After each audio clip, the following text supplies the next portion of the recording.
required workers to enable the growth of the semiconductor industry and support this era. We're here today to just talk about that. Thank you for the opportunity to engage in this important conversation.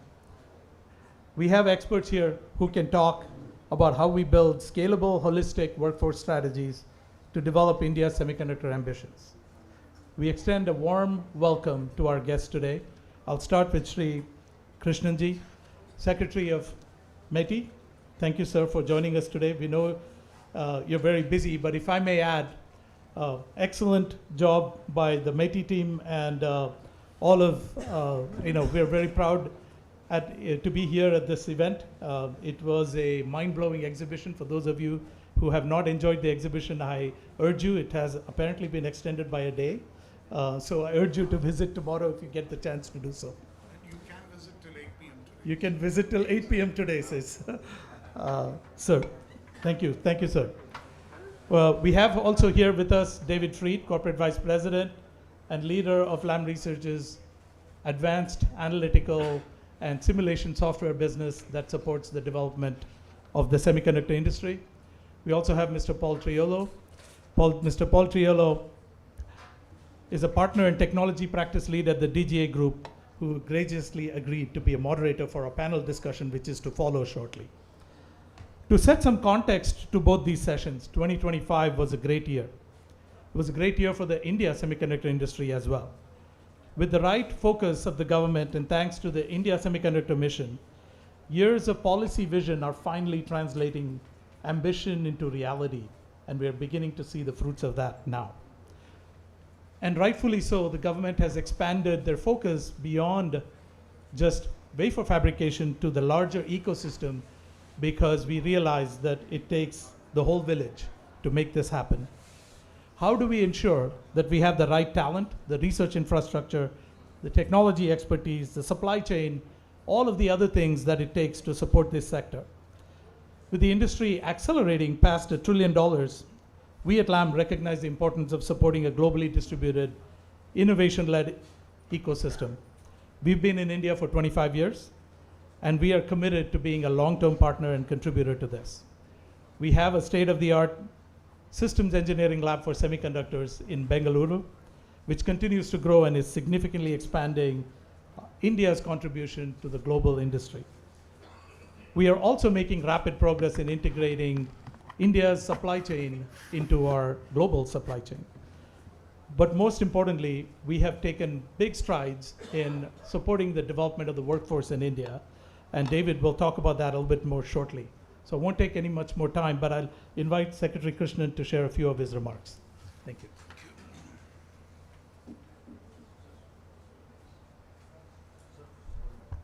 Oh, you want a picture? He wants a picture now. Yeah. Get out.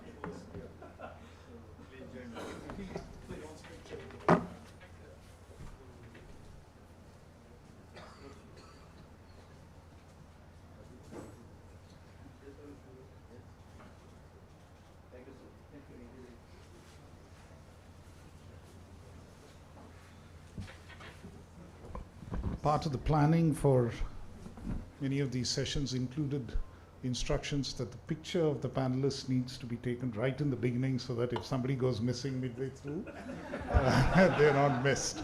So I guess he was getting to do his job. Lam Research in some ways is a bit of a lucky charm as far as I'm concerned, and I think Rangesh will understand what I'm trying to say. But more importantly, I think I'm really happy to be part of this session, because this is one of those sessions which represents what the convergence is in what India is attempting. We have two major missions. We have the India AI mission and we have the India Semiconductor mission. And this session kind of represents how those two missions are converging or getting together. It represents how semiconductors are so central to the AI story, as AI is increasingly to the semiconductor story. So this morning we also signed the Pax Silica. We were added to the Pax Silica, so which again represents a very important step forward in building a trusted supply chain in the semiconductor space. What the world needs is a resilient and reliable supply chain where, I mean, it is not just for geopolitical reasons, but even for other reasons. We saw in the COVID pandemic issues relating to the supply chain prop up, and therefore over-reliance on any one geography is always going to be a problem, and India needs to be part of this game. And for India to be a reliable, long-term partner in this game, it's also very important that we are not just part of the design teams, which we already are, including for Lam Research and including for many other leading semiconductor companies in the world, but we also need to be part of the manufacturing. And manufacturing not just of the chips, and this year we are going to have 10 of the, we already have committed to 10 major semiconductor plants across the country. 4 of them at least will commence production during the current year, during 2026, and the remaining in due course in about a year or so. But more importantly, I think the India Semiconductor Mission 2.0 has also been announced, which will cover the entire ecosystem, including the manufacture of semiconductor equipment in the country. And I think that is a very, very critical and important step. And this is important from a context where I think the use of semiconductors is only going to grow and not come down. India's own market for semiconductors is going to be about $100 billion by the end of this decade, and a fairly substantial part of what the global market is.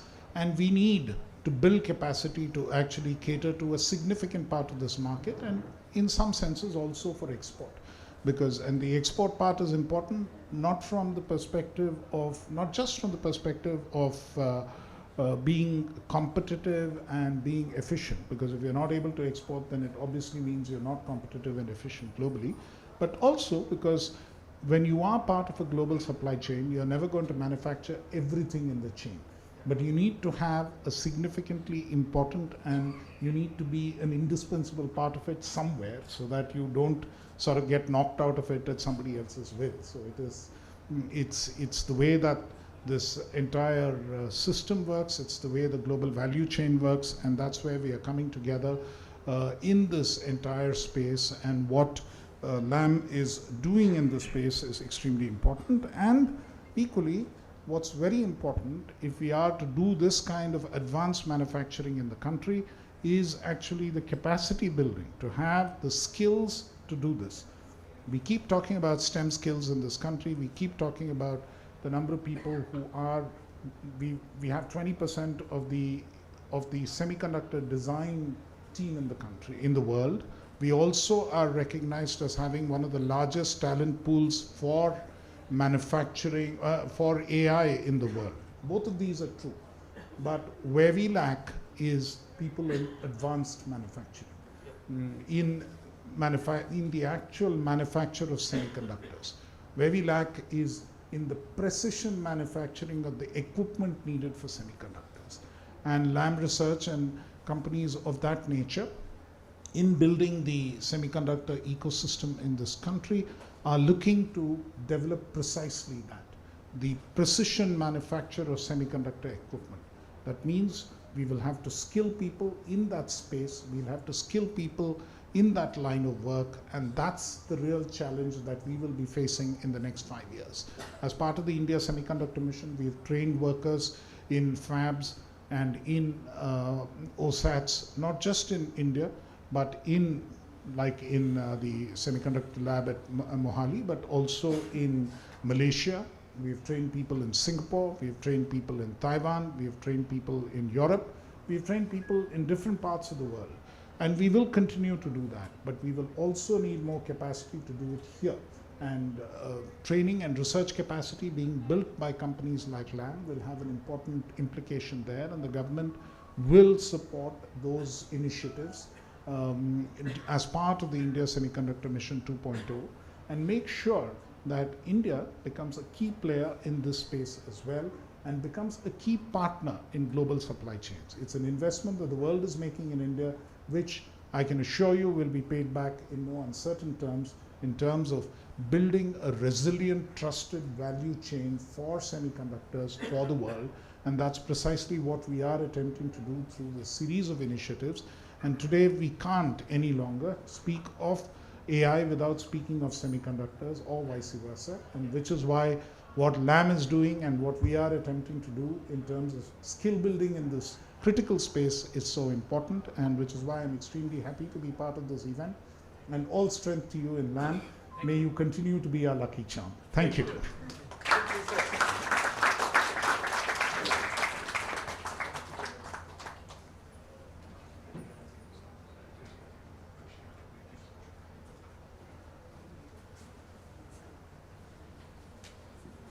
Thank you very much, Krishnan sir.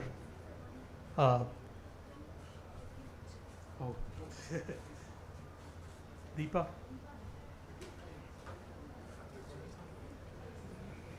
Sir is in such a hurry that you're in such a hurry. We want to make sure you get your gift.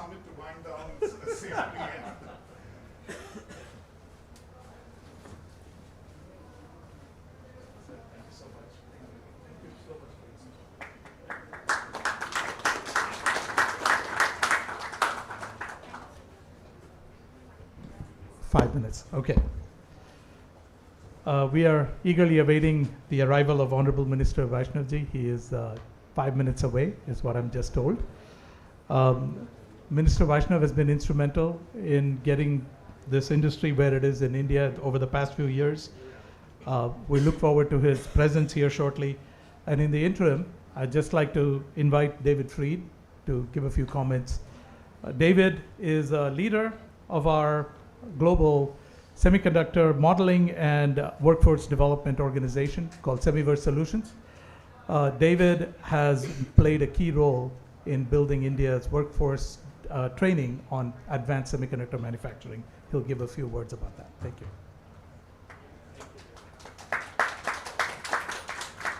Thank you very much.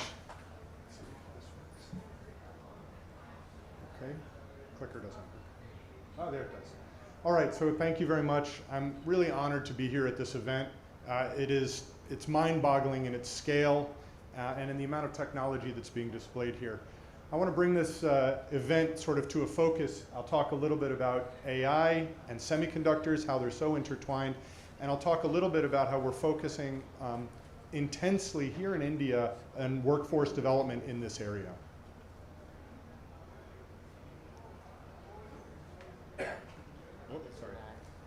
So at this summit, I hope I don't have to say this, I hope I don't have to use this slide, but AI is a transformative technology. It's already transforming our lives, it's already changing our lives, and it will continue to do so more and more over time. Everybody is using ChatGPT, large language models in their day-to-day life. We're seeing AI deployed in medicine for diagnosis capabilities and reading your x-rays now. So AI is being deployed pervasively across our lives, and this is only accelerating over time. This chart was shown a few moments ago while Rangesh was speaking, but I think it's really critical to understand that AI and the data center demand of GPUs and scaled systems is driving the entire semiconductor industry right now. We are at the cusp of the single largest ramp in our history and the single largest demand driver of semiconductors in history. This chart shows just how the data center demand of semiconductors will dwarf all other sources of demand for semiconductors in the next year or so. And this chart is estimated through 2030. So this is not a quick ramp and done. This is a long-term pervasive demand driver across the industry. As a result of this, I would take one step further from the comments made earlier that AI and semiconductors are linked, they're connected. I will say right now, AI is semiconductors and semiconductors is AI. Okay, it is that close right now. Thank you. The evidence of this is really the surge of new fab construction, new fabs across the world. This chart shows fabs with new, in blue, first tool move-ins this year in 2026, and in yellow, first tool move-ins next year. What you will notice is there are many, many dots on this chart. These are not existing fabs, these are new fabs with slated, scheduled first tool move-ins. This chart is unlike anything that has been shown in our industry. The scale of the expansion is astronomical. And it's across the world. So you see many fabs in traditional locations of South Korea, Japan, Taiwan, fabs in Europe, fabs in the US, and excitingly, new fabs with slated tool move-ins here in India. Okay, this is an incredibly exciting chart as an equipment manufacturer to see this type of chart, but I hope this is exciting here in India to see sort of joining the big leagues here. This is very exciting. Now, as I said, AI is driving our industry right now, and it's driving the technology requirements across all of our major sectors. We like to hear a lot about GPUs from NVIDIA and other companies. So we hear about those GPUs that are primarily a logic technology chip. AI and the requirements of logic technology are driving us from FinFETs to gate-all-around to CFET, advanced technology as we continue to progress down Moore's Law or more than Moore's Law here on the top row of logic. We also hear a lot about high bandwidth memory from Micron and other memory manufacturers. That's a DRAM technology, and AI requirements are driving our DRAM technology roadmap, advancing to smaller dimensions, but also smaller bit cells from a 6 feature squared bit cell to 4 feature squared bit cells. So these are fundamental technology specifications of these technologies shrinking and becoming more complex. We're also now finally starting to see AI drive technology requirements of NAND for storage class memory.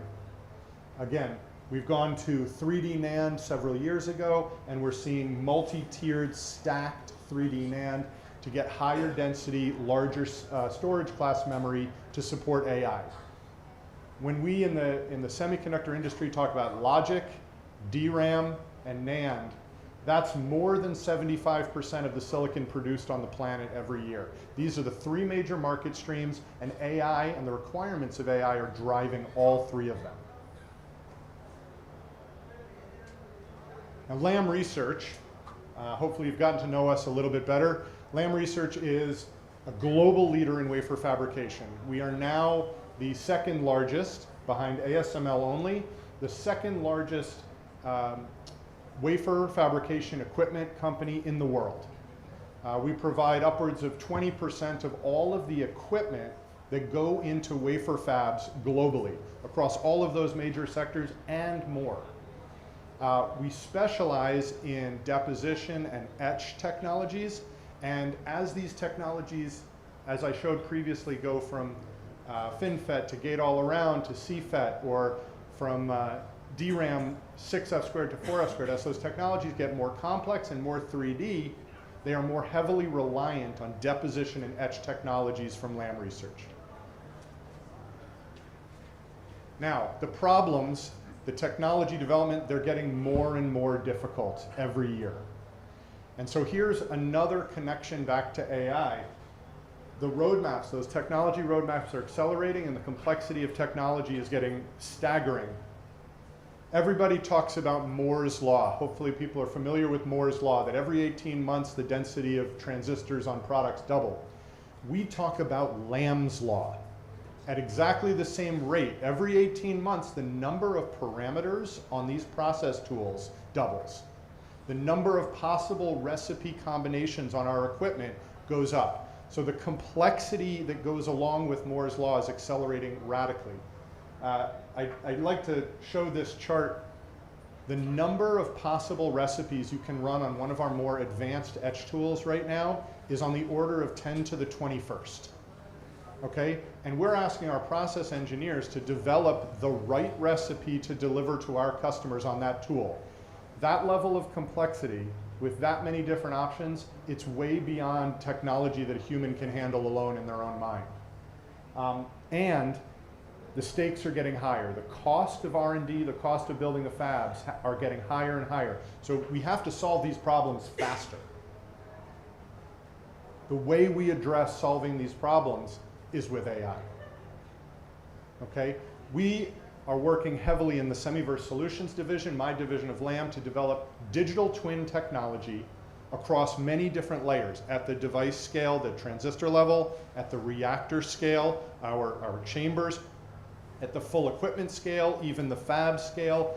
So we work very hard to create simulation models, database predictions, optimization technologies to expedite and accelerate the development of new equipment, new processes, and those new technologies.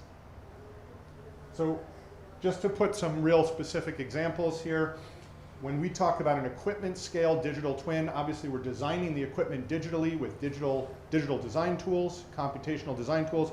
We're able to create full virtual twins of the equipment, and we use those twins to figure out how to install or facilitize equipment before we get to the customer, figure out how to do maintenance in the virtual domain so we don't have to learn it at the customer. We have subsystem scale digital twins so that we can figure out exactly where are the gases flowing in our reactors, how is the plasma behaving in our reactors. We can do that before we ever build the reactor so that we're not rebuilding and redesigning and recutting new parts.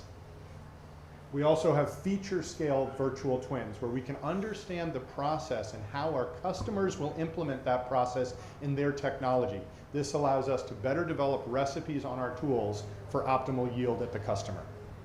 Okay, so this is the type of digital twins, machine learning optimization, and physics-based virtual twins that we're developing inside Semiverse Solutions. The really exciting part of all this is we're in this accelerating virtuous cycle. Okay, we're taking computers, we're using these algorithms and these digital twins to develop the next set of semiconductor equipment and processes to make more advanced chips that go into electronics that we then use to develop the next generation of semiconductors. AI and semiconductors are inextricably linked. We're using AI to develop semiconductors. They're using semiconductors to drive the hardware layer of AI. It's one and the same. Now we source talent for this across the world. You can see here sites, Lam research sites around the world. We have talent and headquarters in California, but sites across the US, through Europe and Asia, and a very large site in Bengaluru run by our friend Rangesh here. So we source talent around the world, and we've strategically placed these locations both close to our customers, but also close to large talent pools that allow us to scale our enterprise as the market needs. In 2023, as part of the joint announcement between the United States and India, this was announced with the Prime Minister and our President at the time, Lam made a commitment to help upskill and develop the talent base in India to help fill the needs of this growth in the industry. So we made a very large commitment, and we made a commitment, a very specific commitment, to train 60,000 engineers in India in the semiconductor discipline over the course of 10 years. It's quite difficult to do this when you don't have fabs in the country. You don't even have that many universities with research scale semiconductor labs. And so we took a very specific approach to solving this problem here in India. Is we are using the virtual domain. We're distributing our software, the same software we use internally to develop technology inside Lam Research, the same software we sell to large semiconductor customers of ours. We're deploying that at universities across India to train on the most advanced semiconductor device technology in the virtual domain. The advantages of this are really significant. We can do this for students who don't have access to a fab or a semiconductor grade lab. We can do this at very low cost. We can do this on laptops instead of on multi-million-dollar pieces of equipment. We can do this in the safety of a classroom rather than in a fab or a lab with dangerous chemicals and gases. So the advantages are significant. Oh, I guess I clicked ahead too quickly, sorry. This is not just India. We've deployed this capability and this technology across leading universities worldwide. And I just show this chart just to re-emphasize that we're treating India and the talent development in India exactly the same as our primary historical markets around the world. South Korea, Taiwan, Japan, Singapore, the US, and Europe. The number of universities involved, however, in India dwarfs the rest of the world. I'm just trying to wrap up quickly here because I think everybody wants to get to the panel. This is just a quick view of what students are learning and developing in this virtual domain where they're using virtual technology and digital twins of semiconductor technology to develop the most advanced devices, process sequences, and process technology for the future. And here's just a video showing a fully integrated semiconductor technology region, and you can see how students are very quickly able to do depositions and etches and polishes and all sorts of semiconductor processes in sequences with a variety of different conditions in order to enable learning of semiconductor technology disciplines. Just to review very quickly the program and the status of this program, we announced this in the middle of 2023, and we immediately kicked this program off with registrations. About 65 universities wanted to be a part of this. We launched this program at IISc in Bangalore, and over the course of the last 2 years, we have trained faculty at 80 universities nationwide, and we have already run, I believe now we're in our 6th semester, am I right? 6th semester, we're in the 6th semester of this training. Sir, please. Hello? I just said that. Oh, thank you. So we're now in our 6th semester of this type of upskilling. We're now present at 80 universities across India, and we're well on our way to our 60,000 student objective in the course of 10 years. We're actually well ahead of our plan towards upskilling 60,000 engineers across the country. David, would you mind going back Oh, to sorry. that slide? Yeah, it's advancing on its own here. I'm not hitting the button Go here. back to the first slide. I want the Honorable Minister to see the numbers again. This is his brainchild, and I want him to see the fruit of his labor. This chart. Yes. Yeah, so again, when we started, try to speak here. Actually, I'm going to take the microphone so I can speak here. See if this works. Okay. When we started this, we kicked this off. 65 universities or institutes wanted to be involved. We kicked off at IISc. We brought in faculty from 14 different institutes to train at IISc. In the spring, we deployed 830 licenses of this software. We enrolled 570 students across 13 institutes, and it keeps growing. A workshop last summer where we brought in 50 new institutes, multiple different workshops. We're now up to 80 universities and institutes. We're deployed in the last semester over 2,000 software licenses across the country, enrolling students across 31 new institutes, and 14 new faculty brought in over the last semester. So again, the scaling of this, the only way we're going to get to 60,000 over 10 years is by scaling out to more and more universities, growing the program, and continuing the enrollment at full capacity. This is just a review of how we continue to train the trainer, bring more faculty in, train them, bring them back to the universities, and continue to scale this. So the numbers are super exciting. We're well ahead of our plan. And I think these are some of the numbers. And you can see when we piloted it, a pilot class of 43 students. And as we continue to scale the number of universities, we're up to 2,000 in a single semester. We'll be at 4,000 in next fall.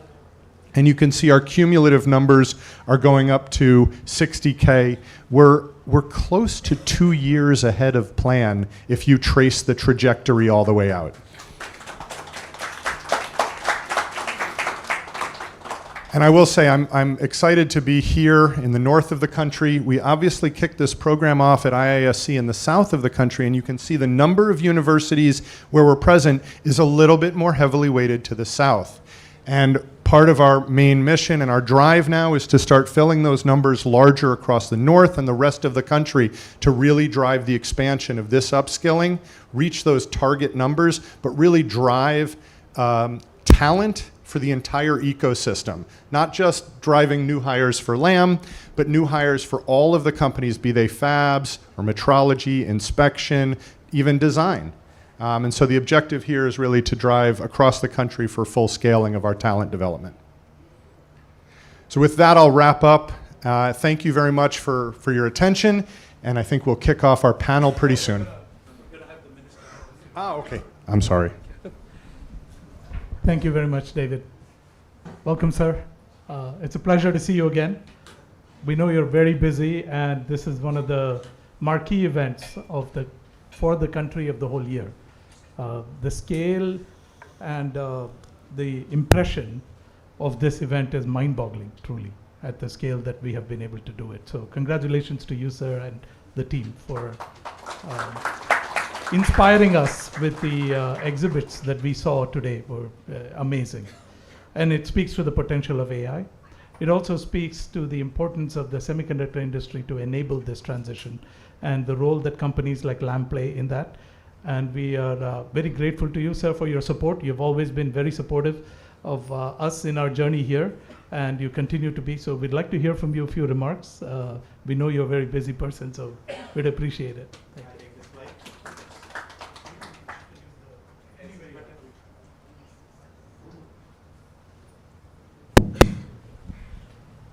This is LAM team or people who have come to listen to LAM. कितने लोग हैं जो lamb में काम करते हैं यहाँ पे? मोस्टली पीपल जो मोस्टली यहाँ पे Lam supplier ecosystem. Okay, very good. Solar में हो आप, वेरी गुड. जिस तरीके से सेमीकंडक्टर इंडस्ट्री भारत में ग्रो कर रही है, ये एक अनप्रेसिडेंटेड चीज़ है. जस्ट कुछ ही वर्षों में शुरुआत 2014 में माननीय प्रधानमंत्री जी ने जिस तरह से सेमीकंडक्टर इंडस्ट्री को आगे बढ़ाने का काम चालू किया था, इनिशियली डिज़ाइन में फोकस रहा काफ़ी, डिज़ाइन की बहुत सारी नई कैपेबिलिटीज़ बढ़ी, फिर मैन्युफैक्चरिंग में आए और बहुत डीपर जा रहे हैं इक्विपमेंट में, मटेरियल में. 2024 में 2022 में जब सेमीकंडक्टर मिशन की शुरुआत हुई, तब ये टारगेट लिया था 60,000 टैलेंट डेवलप करेंगे for clean room operations and 80,000 overall design engineers. तब सोचा था कि 50 यूनिवर्सिटीज़ में चालू करेंगे. आज 315 यूनिवर्सिटीज़ में, 315 universities, we already have students using world's latest design tools, designing chips, getting them manufactured in SCL Mohali and validating them. And throughout the country, Assam से, जम्मू कश्मीर से, केरल से, तमिलनाडु से, एक मतलब करीब करीब पूरे देश से ही सभी जगह से स्टूडेंट्स आज चिप डिज़ाइन खुद कर रहे हैं. ये कैपेबिलिटी देश में आने वाले कई वर्षों के लिए बड़ी ताकत बनने वाली है. और हम सब जानते हैं कि AI की इस दुनिया में, एज ऑफ इंटेलिजेंस में, semiconductors will be the one of the most important layers. 5 layer के इस आर्किटेक्चर में semiconductor is going to be a very important layer. So आप सब बहुत तेज़ी से इसमें पार्टिसिपेट करिए. I would like to thank Lam for taking this initiative. I would like to thank all the people who have got associated, specially the universities. University से आए हुए लोग कितने यहाँ पे? कैसा एक्सपीरियंस रहा आपका? एक्सपीरियंस कैसा रहा? यूनिवर्सिटी से आया आप? बहुत अच्छा. How easy was it to use this entire semiverse? Actually मेरे कुछ दोस्त हैं जो लोग लैब रिसर्च के अंदर ना इंडिया में जीते भी थे प्राइज आईटी दिल्ली में, राइट है ना, तो देख रहा हूँ ऐसे मिल रहा, तो बहुत इंस्पायरिंग. इजी रहा? किसी को डिफिकल्ट लगा क्या? So that kind of approach we have taken. This will be very big. It will open many new opportunities for students. Semiconductor industry, people say that there is a talent gap of about 1 million people by 2031-32. That large talent gap has to be filled by India only. that means all that work is going to come to India. That will be huge opportunity, space for our young people. और कल उत्तर प्रदेश में एक नए semiconductor plant का foundation माननीय प्रधानमंत्री श्री नरेंद्र मोदी जी करें. बहुत बहुत बधाई आपको and keep doing this great work. LAM, thanks a lot, LAM team. Thank you so much.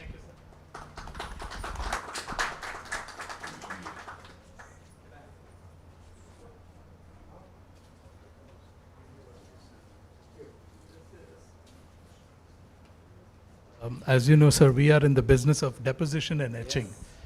This is an old 14th century Indian technology called Bidari ware from the district of Bidar in North Karnataka, where they also do this Damascene process, which is what is used for the most advanced semiconductors today. So this is a plate which is showing the skill of the artisans who have manually etched these features and deposited metal to within those etched features and then polished it, which is exactly the process used today for semiconductor manufacturing. So we thought it would be very appropriate for you to have this gift. So thank you very much, sir. Thank you. Thank you. Thank you so much. Thank you. Thank you so much, sir.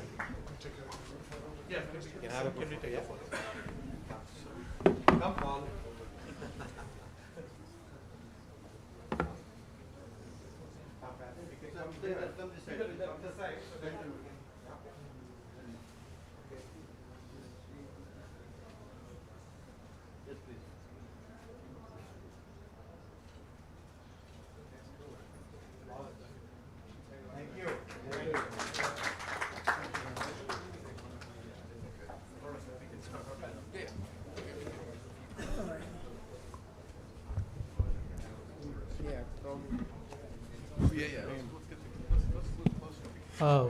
We're grateful for the brief but powerful presence. Honorable Minister Shri Vaishnavji, thank you. Big round of applause for him and the METI organization. So now we can proceed with the panel discussion with the remaining time we have. We have Paul Triello here to conduct the panel discussion. We had Mr. Anand Ramamurthy from Micron due to join us. Unfortunately, he had a personal emergency and he had to leave town. So we wish him well. In the meanwhile, we'll have David, and we'll have Professor Saurabh Chandorkar. Professor Chandorkar is one of our key partners at Indian Institute of Science. He has been instrumental in the launch and execution of the Semiverse program. He is also very busy advancing the state of the nation in the most advanced research areas for semiconductors and its applications. So we'd love to hear from him as well. Thank you very much. Thank you, Paul. We will. Thank you. So, okay, I'm going to pick up on some of the themes that were discussed earlier. I was going to grill Secretary Krishnan on ISM 2.0, but unfortunately we can't do that. But I think it's really important looking forward to, as was mentioned, ISM 2.0 will focus on skilling and on supply chains and manufacturing. So let me start with Dr. Chandorkar. We know that IIS is hosting a really rich center in Bangalore and with LAM and other companies that is critical for the skilling issue in the semiconductor industry going forward. How do you see the future shaping up in 2026, and what does IIS need, for example, from the government under ISM 2.0? Sure. So let me just start by saying that it's actually quite amazing for me to just have the dream of having fabs come up in India. It was something that actually happened from my father's time, who was also professor in IIT Bombay. And since his time, he was also in semiconductor manufacturing and technology and such. So anyway, fast forward, we are in this amazing position where we are actually getting fabs here, which obviously, as has been discussed, leads us to realize that we actually need a lot of workforce. And it's not that we didn't have people out here who were learning, say, semiconductor technology. It wasn't that we were not doing semiconductor design. But what was actually missing was the ability to actually see how fab actually works, where you actually go and interact with tools. And that's where the Semiverse comes in, and basically we in ISC do in fact have a really good fab. As an academic fab, I would say we are probably in top 3 or 4 in the world. So we are pretty good there, but that's not the case for most other universities in here. And we alone cannot take the role of training 1 million people. That's just impossible. So when this whole program came, this was an ideal opportunity. And so, of course, that's very exciting. At ISC ourselves, we also recognize that this needs a certain relook at the way we teach our coursework. So, for example, we started teaching courses such as advanced nodes from the perspective of fab, and that's where in fact we do teach and make use of this software.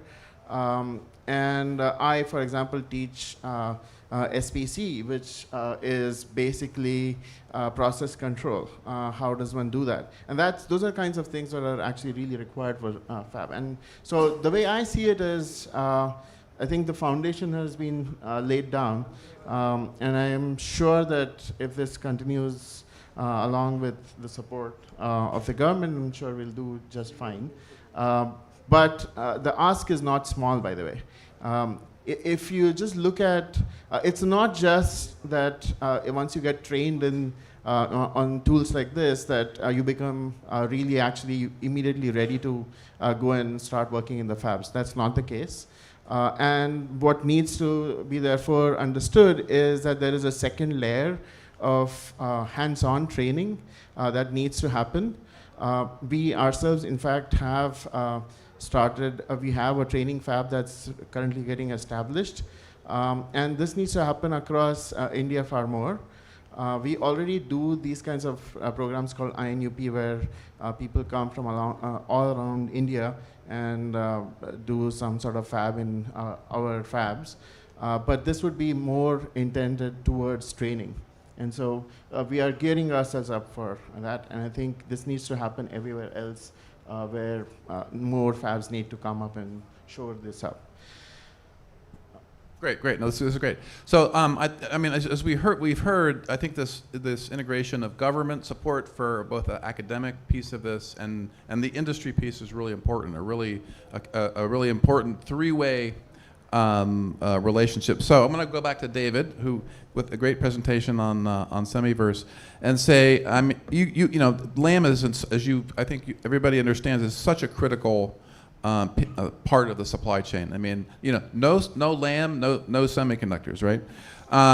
So David, how do you envision this workforce? As Professor Chandakar has noted, you know, the foundation has been laid, but I think that as AI is taking off and as we look forward to the next 3 to 4 years, you know, we're going to see this huge demand, and the million person shortage really sort of blows my mind here. That's a huge number. So in terms of support from the government to help close that gap, to continue the momentum that LAM has generated here, what are the gaps you see here, and are there areas you'd like to see expanded in terms of this collaboration between both the government and academia?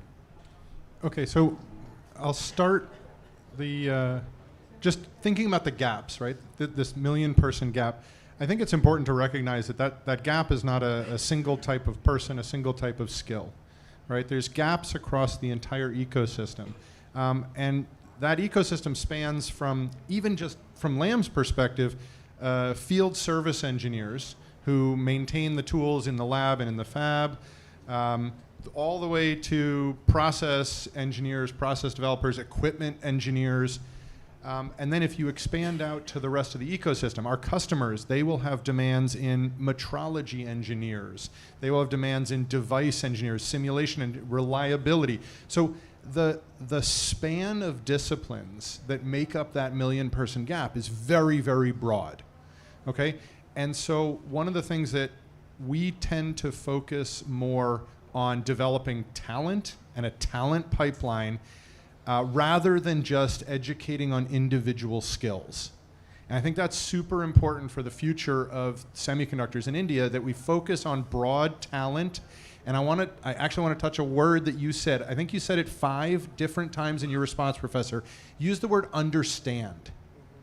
Okay, the understanding of what we're producing, the understanding of what our products are, is so much more important than a singular skill to go do one thing. Okay, and so the Semiverse program at IISc, and as we've expanded out across the country, is more about teaching students, what are we making? What are the devices? What does process integration mean? What are we creating? So that those students can go off into various different areas of the ecosystem. Are they ready for all of those jobs with one class? No, of course not. They need the additional hands-on training. They need additional education in those areas. But my recommendation, I think the recommendation broadly based, is focus on talent rather than skill. Okay, combining a broad understanding of the industry and what we're trying to accomplish and what we're building. It's taken the countries that have historically led this industry have been working at this for 50 to 70 years. We've developed that understanding and that broad swath of knowledge over 50 to 70 years. If we're going to do it here in 2 years, it's going to take a very different focus on how we develop the understanding of the industry. So that's my expectation. But by doing that, we can address all of those gaps sort of at the same time. Great. Yeah, I mean, I think that the skilling is the sort of popular word here, but it may not be the right way to think about this industry, given what you discussed about the complexity of manufacturing and the disciplines that are needed. It really is a commitment to a huge set of talent development that, again, this collaboration with IIS and the academic world is so important. So let's turn back to Professor Chandekar, and then we're going to have a little time for questions, I hope, at the end.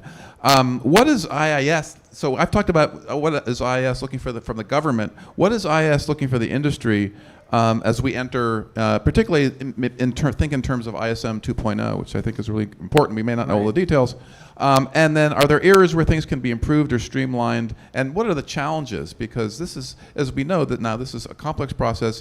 Where do you see as the biggest challenges over the next 5 years?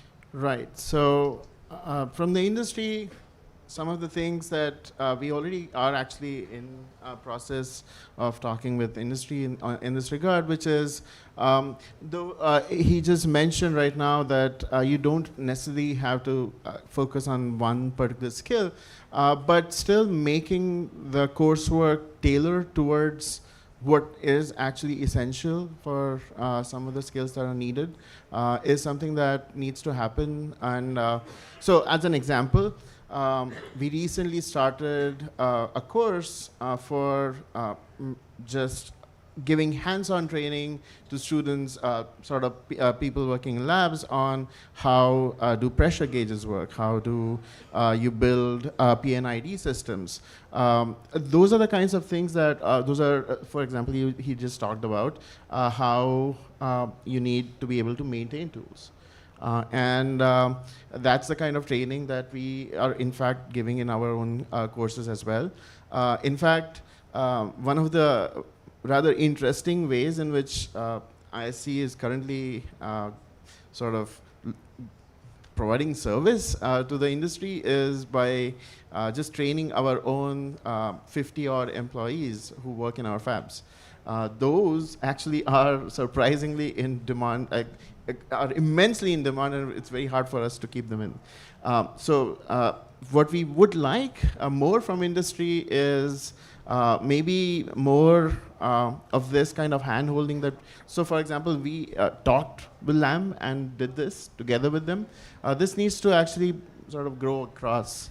And to some extent, we can do it. But I think Lam, since you guys already are giving out this software to so many other places, maybe it would be easier to do the same elsewhere as well, right? And I'm sure that's something that's going to be of great use. Just one comment I'll make is, this is one of the few situations where like industry doesn't need to be convinced to be involved here. If we don't fill that talent gap, we will fail. Like all of our business objectives and our growth objectives for the next 10 years require the talent pipeline to be developed. So this is not something where you're trying to crack into industry or trying to convince us to do something we don't want to do.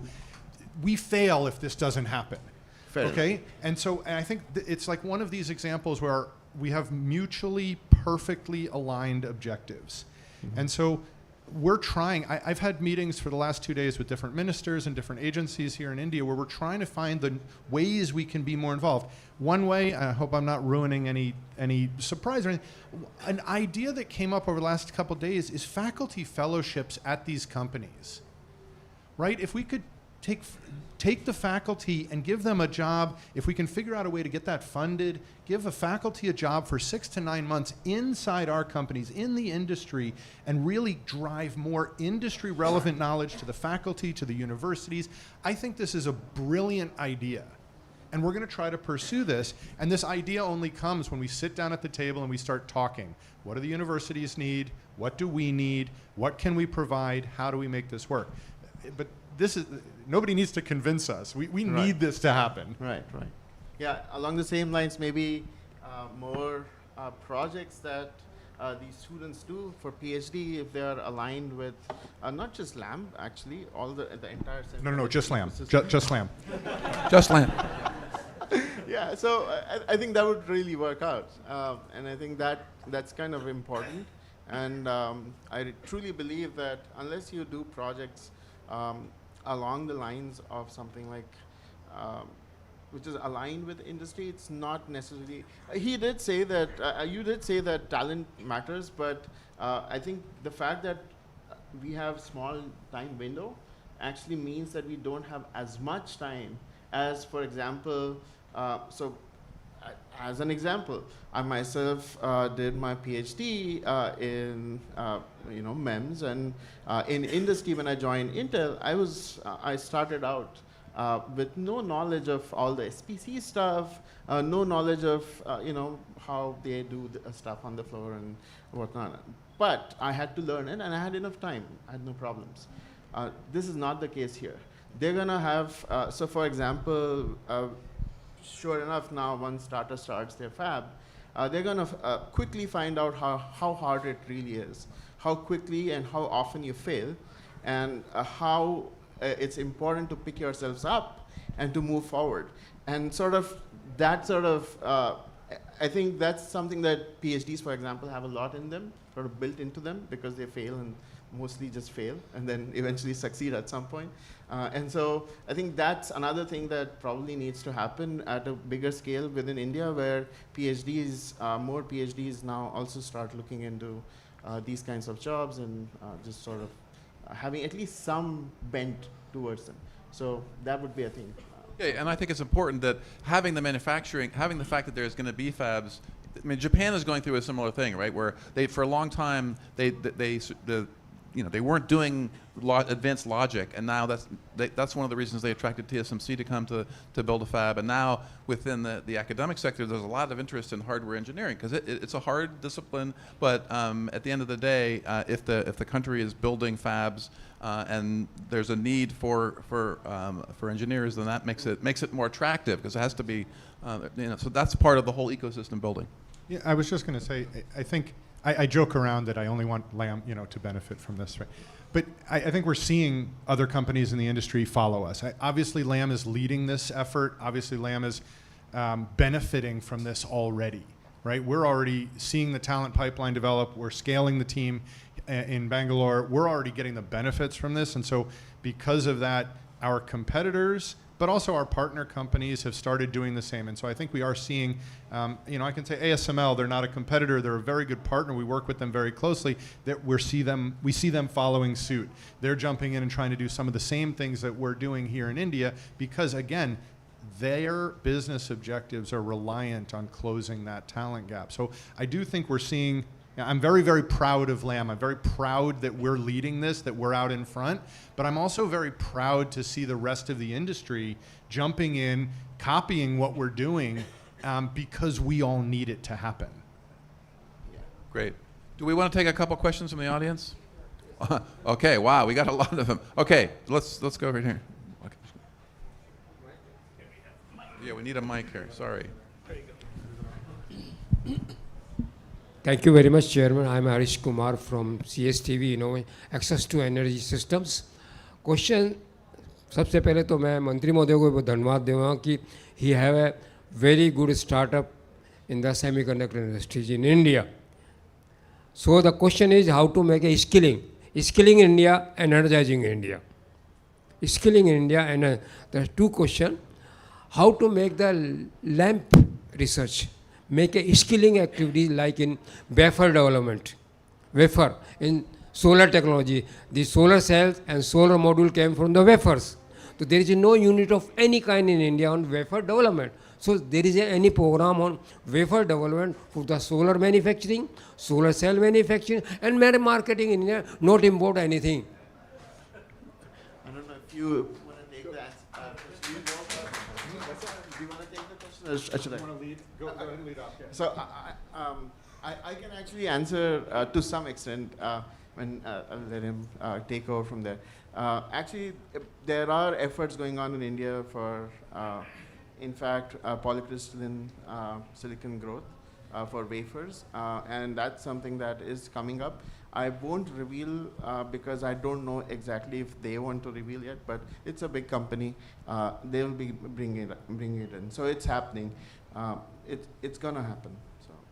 Because of the skill development, India have a youth, 40% youth in India. Question is skilling in India, energizing in the solar technology, referring to solar solar as he just said, right? Solar to marketing. Sure. Yeah, and I think, one thing I would say is leveraging the connection between industry, academia, the government. It's been incredibly fruitful. It's also just been frankly pleasant. It's been such a joy to work together between the government, the academia, and our industry. And I think I think solar should follow a similar model, right? Where there's business opportunity, where there's an educational opportunity, where there's an incentive to be successful as a country, we put those pieces together, and wonderful things can happen. I cannot express how wonderful, how enjoyable this experience has been in India, because the faculty we've worked with at IISc and the other schools are such consummate professionals, are so invested in this vision of the future, and the government is backing it. So I would urge copycat this model of putting the three pieces together, and wonderful things can happen, because the demand is here, the supply is here, and the commitment to the vision is here. Okay, one question. She's got the mic right there. May I? This feels very palpably like a Y2K moment, where the demand is there, and you have this great opportunity. If somebody was listening to this and they have a young person in the family and they're looking to pivot, what in a flow chart, what is the first thing that the young person needs to do to get into this market? As a young person, I would problem solving, critical thinking, right? Whether they want to be building Legos or doing coding exercises on some critical thinking, problem solving, right? And then some specialization will occur naturally later. But what I would urge against, and it goes back to some of my messages before, is focusing exclusively on a specific skill, because this is the path to success. And just look at what's happening with our previous focus on coding. Okay, everybody said coding is our way to the future. Coding is the way to success. And now AI is writing all the code. So I would stress, avoid the urge to focus on a very single skill, a single solution, and I would focus on a broad-based understanding. Problem solving, critical thinking, physics, chemistry, material science, the broad, hard physical sciences lead to these disciplines across the ecosystem. Now, I say this as a father of two who has failed miserably to get his daughters into STEM.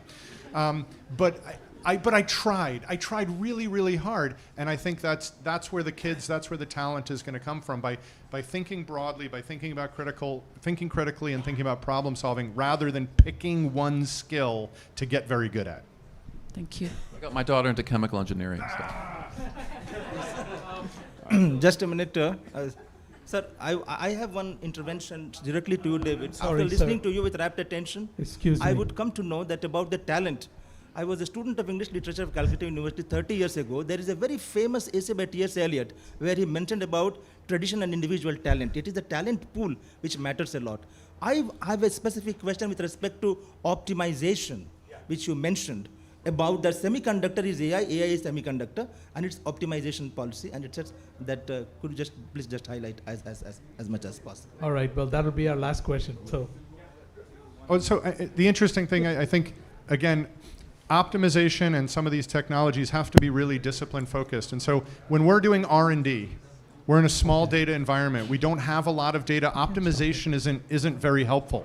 When we're in manufacturing, we have lots of data. Optimization is extremely helpful. And so we're developing machine learning and AI techniques, but you have to bring the right tool to the job. Optimization in a small data R&D mode isn't always super helpful. Very, very helpful in a big data manufacturing mode. So I think we really have to focus on the discipline. all right. Well, with that, Thank we you. have to call it an end because we have exceeded the time allotted to us. There are other people waiting to use this room. So thank you very much, David. Thank you, Paul, for hosting. Thank you very much, Professor Chandarkar. Appreciate it. Excuse me, please wait for a minute. Photo op here. David? Oh, thank you. Thank you very much. Paul? Thank you. All right. Yeah. Can you get some lamps back? Let's come over here for a photo op, please. Let's get